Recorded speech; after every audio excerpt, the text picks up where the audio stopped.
আপোনালোকে মিয়া মুছলমান মানুহখিনিয়ে গোটেই অসম ল'বই, আমিও ল'ব নিদিওঁ, হৈ গ'ল, আমিও ল'ব নিদিওঁ। আপোনালোকে আজি হাউচত ক'লে যে আমি ল'মেই, আৰু মই কৈছো আপোনালোকক আমি ল'ব নিদিওঁ।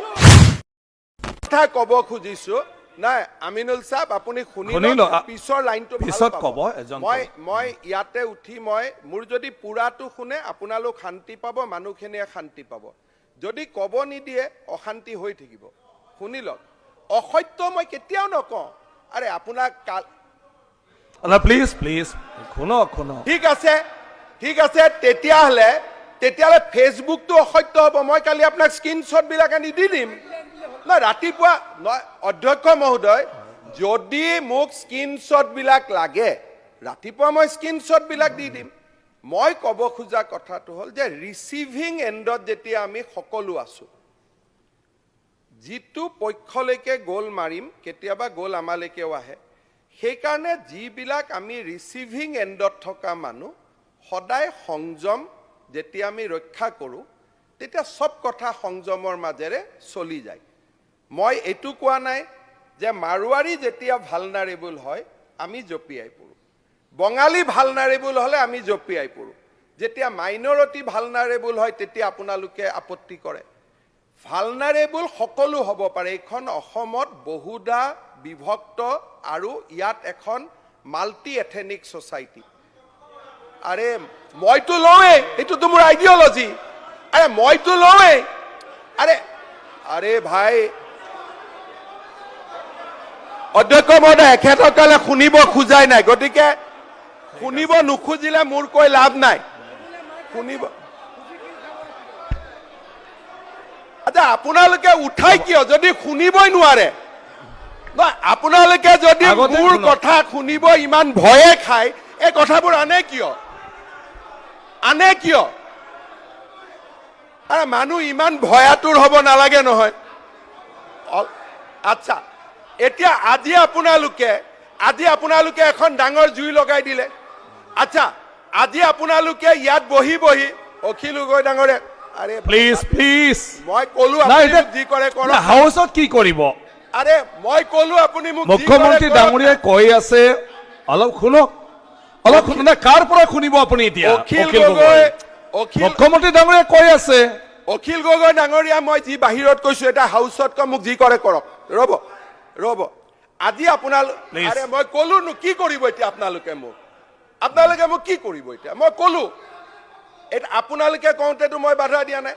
আরে অখিল গগৈ ডাঙৰীয়া, আপোনাৰতো উত্তৰ লাগে ন? 2009 আপুনি শুনকচোন উত্তৰটো। চাই আহিছো, বাদ দিয়ক। আপোনাৰতো উপায় নাই, আপুনি শুনিবই লাগিব। কি কৰিব? আপুনি মোক ক'ব হাউচত মই কাক মাতি আনিম? নহয়, মুখ্যমন্ত্ৰী ডাঙৰীয়াই কৈ আছে যে মই কাক মাতি আনিম আপোনাৰ কথাটো উত্তৰ দিবলৈ? মই যদি উত্তৰ নিদিওঁ কোনে উত্তৰ দিব এতিয়া আপোনালোকক? আৰে হে ভগৱান, আৰে না এতিয়া কি কৰোঁ? মই ক'লো, এতিয়া আপুনি মোক কি কৰিব? নাই আৰে টিভিত চাই আছে নহয় মানুহে, আৰু মোকো চাই আছে, গতিকে মানুহে গম পাব কোন কাৰ ফালে। গতিকে লাইভ টেলিকাষ্ট হৈ আছে, ময়ো এনজয় কৰি আছো, মোৰ কোনো আপত্তি নাই। টিভিত অসমৰ মানুহে চাই আছে, মই মোৰ আদৰ্শত আছো, গতিকে মানুহে মোক ভাল পাব। গতিকে ইয়াত কৰিলে কৈ থাকক, একদম প্লিজ আপুনি হৈ থাকক, কৈ থাকক, মই শুনি আছো। প্লিজ আৰে ক'বলৈ দিয়কচোন মাননীয় এতিয়া কথাটো ইয়াতে। এক মিনিট, মাইনৰিটিৰ ভোটৰ কাৰণে যিমান কম্পিটিশ্যন কৰে কৰি থাকক, মইতো তাত নাই। আচ্ছা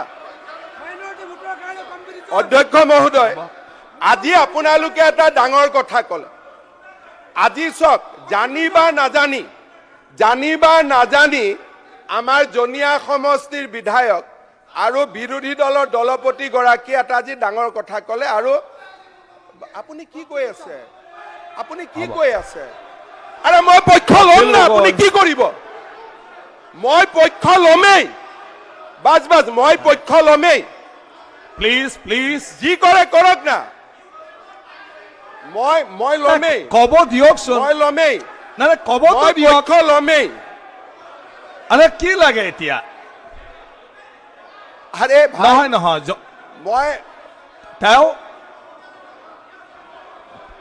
আৰে আপোনালোকে যদি নুশুনাকৈ আপোনালোকে তেতিয়া মোক হ'ব। ষ্টেটমেণ্ট দিবই দিয়া নাই হ'ব কি ডিভাইড এণ্ড ৰুল ঠিক আছে হ'ব একো অসুবিধা নাই এতিয়া Please, আপোনালোক please. বহি লওক শুনক আচ্ছা আজি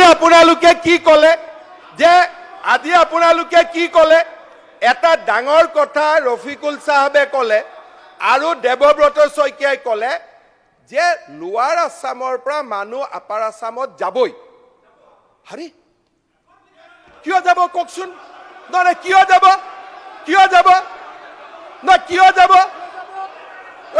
আপোনালোকে কওক তাৰমানে আপোনালোকে গোটেই অসমখন ল'বই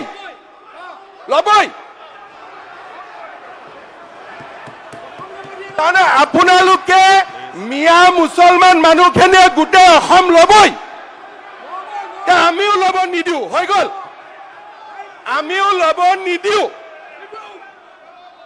আপোনালোকে আজি হাউচত ক'লে যে আমি Thank ল'মেই you. আৰু মই কৈছো আপোনালোকক আমি ল'ব নিদিওঁ বাছ মই